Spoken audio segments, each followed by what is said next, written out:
ang ating kabiguan, ang sabi? Pintuan ng pagkilos ng Diyos sa atin. Kaya huwag mong i-curse yung mga pagsubok nyo. Sobrang hirap namin.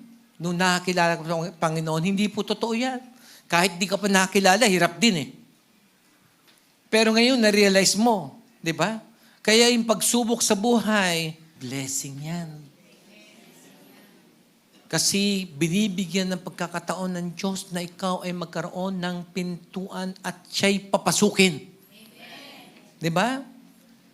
Kasi ang tao, hindi sila matututo kapag hindi sila nadadapa.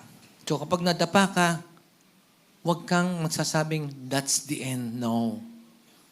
Laging sabihin mo, simula pa lamang ito ng aking pagtataguyod ng Diyos sa buhay ko.